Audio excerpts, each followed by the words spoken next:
CFP Rankings just dropped. This is Brackets and Buzz, a special series from the new SEC podcast. Wow, we've made it to November. We've played a ton of football. The committee has come together and has given us a full 25. There's been some things that stayed the same. There's been a lot of shakeup, and I've looked at the number 12 spot more than I've ever looked at it. Hunter, thoughts on these new rankings? They look good. I think there's not a whole lot of variance from the AP. There's a couple that we'll talk about, but I mean, it looks good. It's now looking at the teams and seeing the bracket in place and knowing that these teams have a shot to get in the playoffs and start painting the picture of what they need to do to get there. It's exciting. It's cool to see the number 12 spot, like you're mentioning, Boise State sitting there as that G5 team and earning that 12 spot at this point in the committee's eyes. But they're making some decisions, and there's some big games coming up too that are going to impact this. Definitely some big games coming up here that are going to impact these rankings.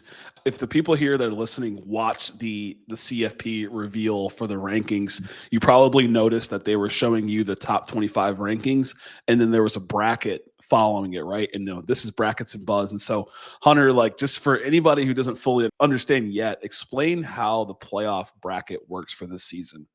Yeah, so it's going to be 1 through 4 are going to be in a first round bye.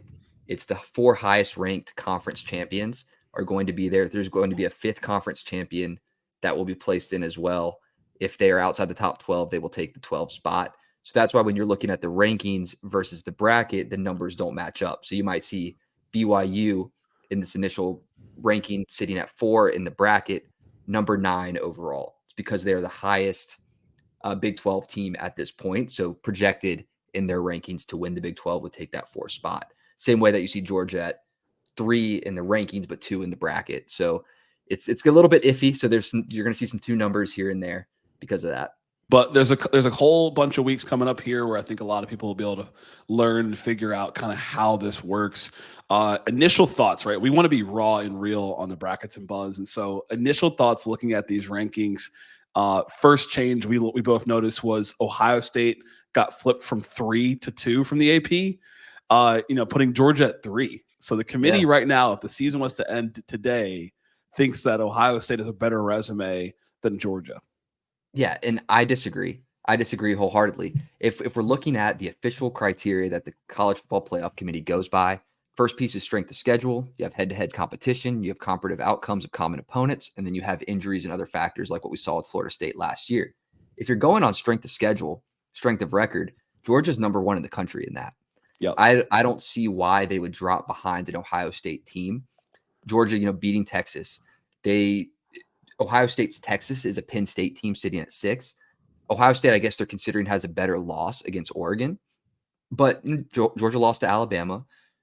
I think that this Georgia team, beating Clemson bad at the beginning of the year, who's also in the rankings as well, the resume for me in Georgia is better. Yeah, we can talk about eye test and that they didn't look super strong against Florida, or they didn't look super strong against Kentucky, but the resume is there. They won the games. Yep. Yeah, I feel like they have the strength of record and they have the strength of schedule. And then I think about it just from a ranked win perspective. They have a good out-of-conference ranked win against Clemson. You have a good in-conference ranked win against Texas. Ohio State doesn't have that out-of-conference ranked win or out-of-conference strength of schedule there. In conference, I mean, you played Penn State, you won, you lost to Oregon, and then your next toughest opponent is probably Nebraska to date. So to me, I just don't see how that stacks up compared to Georgia at 3. It's an interesting precedent that the committee has set thus far.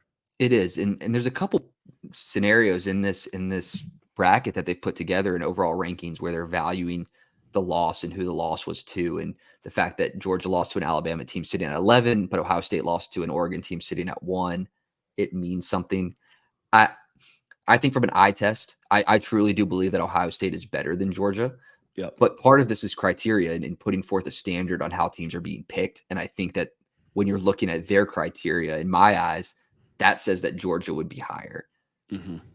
I agree with you. I think we're both on the same page that Oregon's a consensus number 1. Yes. Dylan Gabriel right now is, one of the leaders when it comes to the Heisman race. Miami is the 2nd highest ranked undefeated Power 4 team. Says something having them behind Ohio State and Georgia.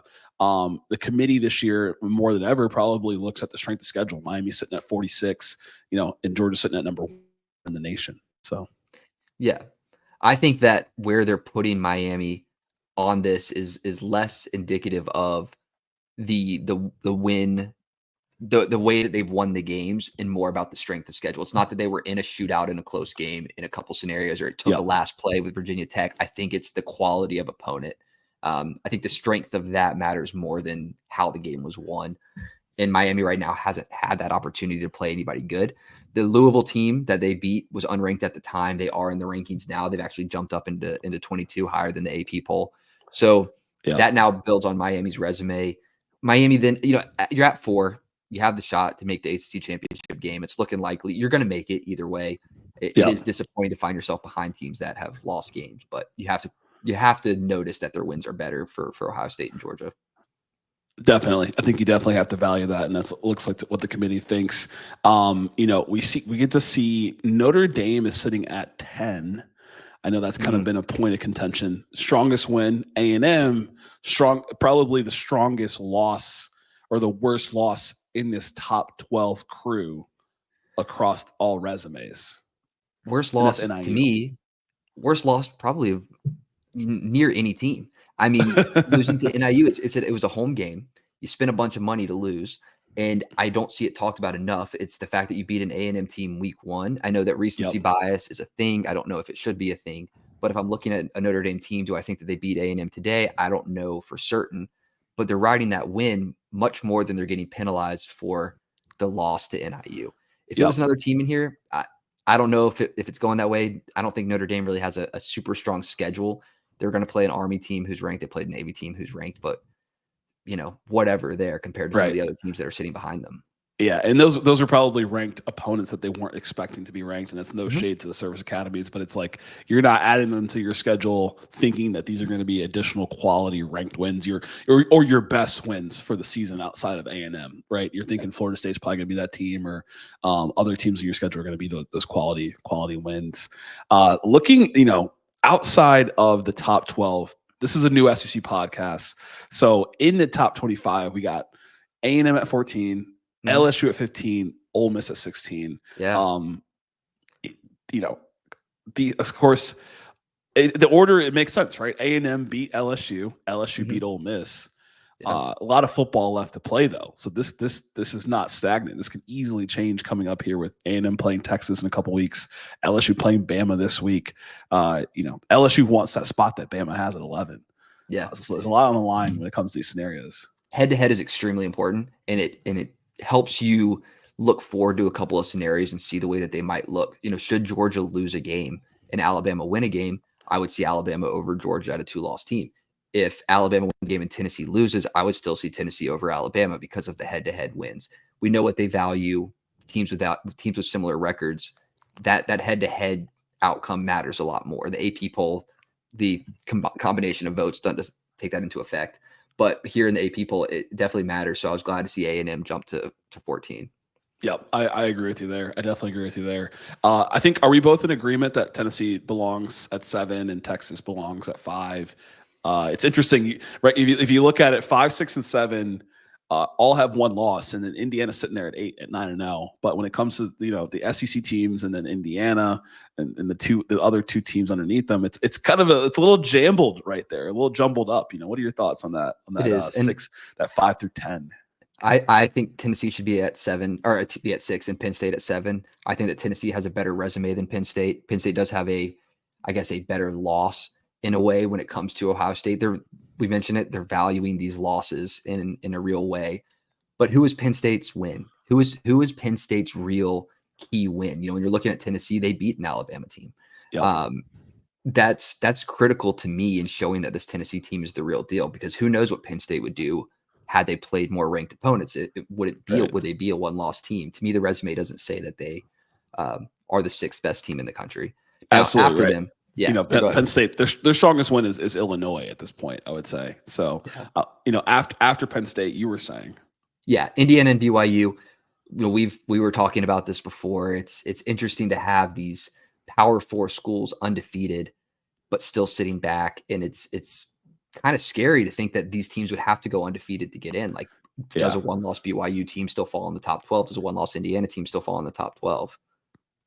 Yeah, it's definitely really interesting. Right now, I think if you're the Big 12, you're looking at Indiana, you're thinking they're stealing a bid from you because right now the Big 12 only has one team in the top 12.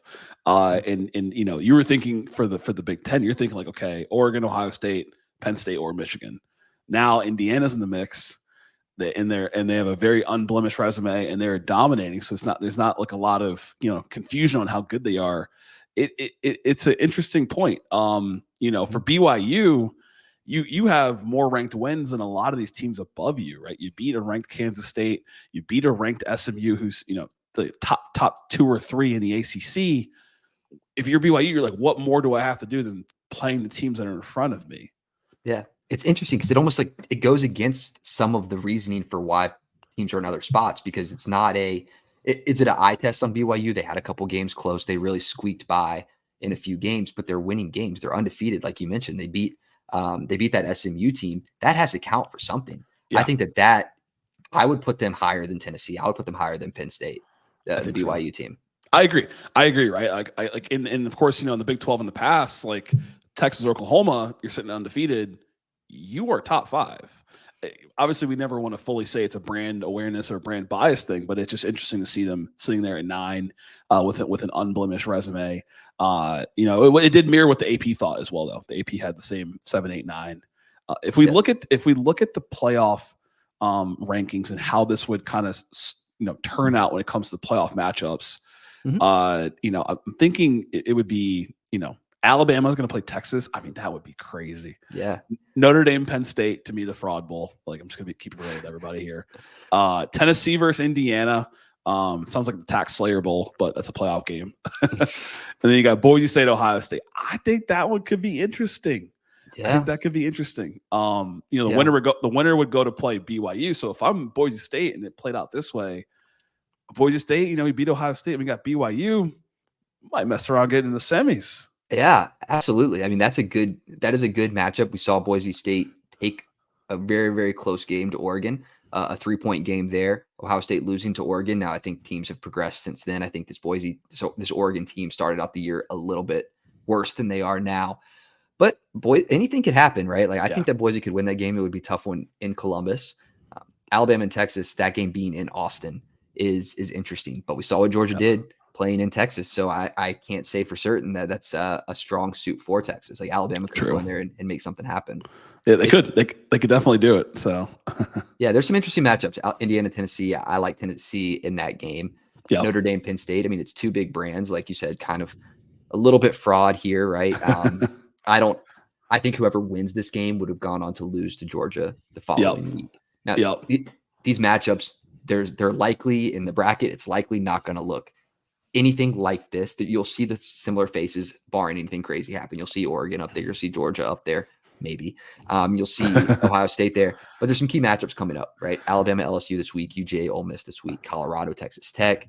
BYU, Utah. There's a lot of games still yet to be played that can completely flip this thing around. Absolutely. And so I'm going to challenge you with that point and ask you, which team do you think is most at risk to fall out of the top 12 right now?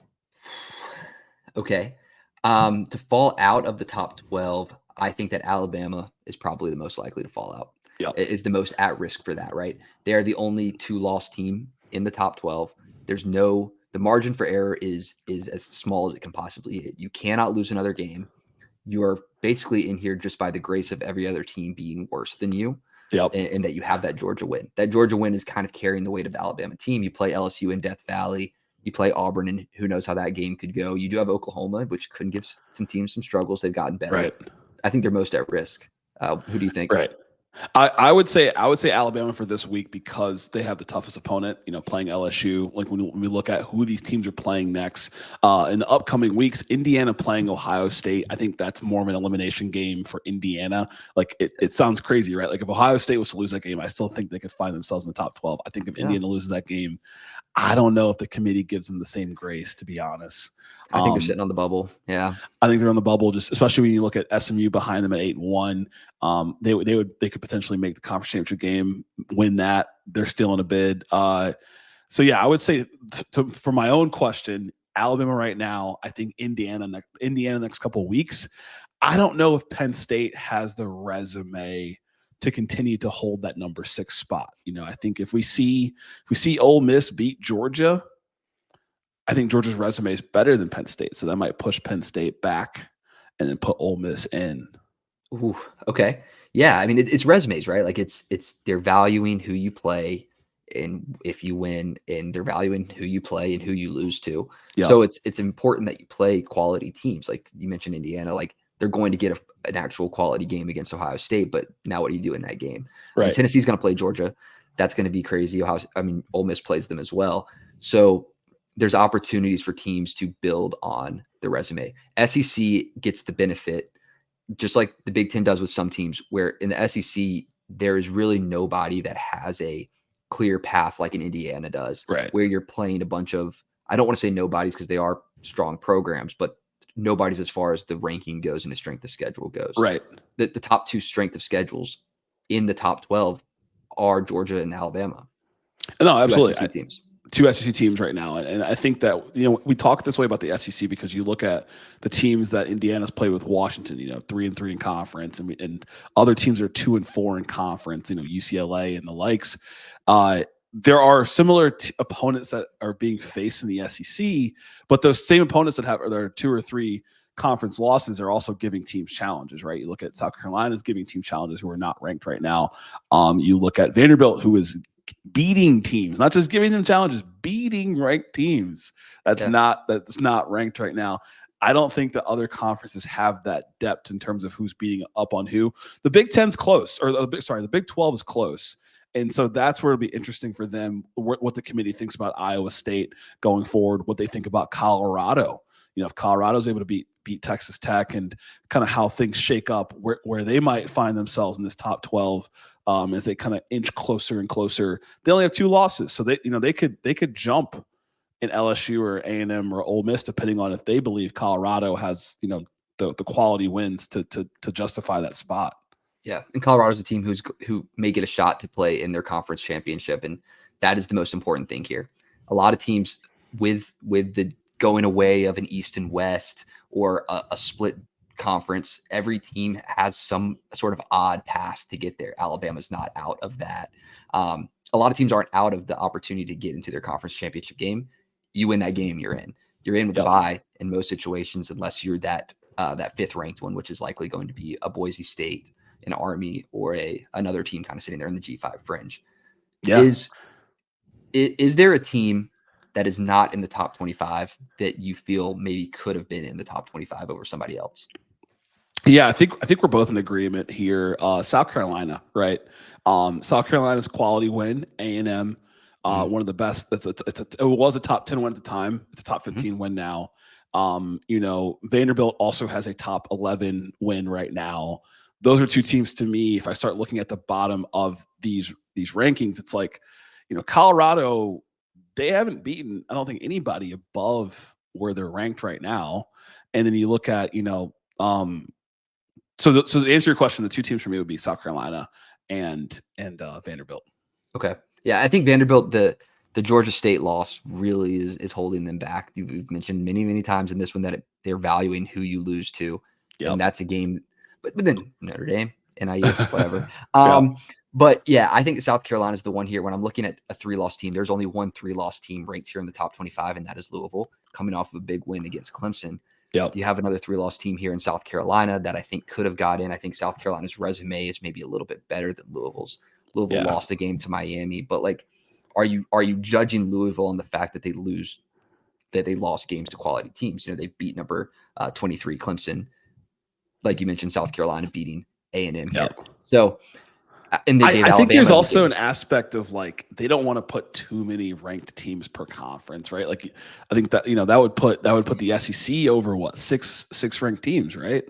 Yeah. You got to put the ones. I think you just got to put the ones in that are deserving, right? Like when you're watching the games and you're looking at the resumes, you got to think, okay, who are the top 25 best teams? Who are the top 25 best resumes? I don't know how you could look at South Carolina's resume blind test and say it's not top 25 worthy over Missouri or over a Washington State. Like, who is Washington State really beating right now? Yeah. If I'm on here, I said it to you before we filmed. If I'm on here, I am more scared of playing South Carolina than I would be of playing Missouri.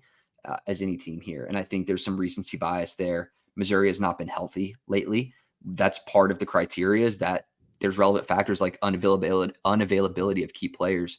Two of the better players on, or more important players on Missouri's offense, in the quarterback and the running back, have been spotty in availability at times. So right now, I think that South Carolina should be a team that's in. I think Vanderbilt has a case for it. The loss really is holding them back.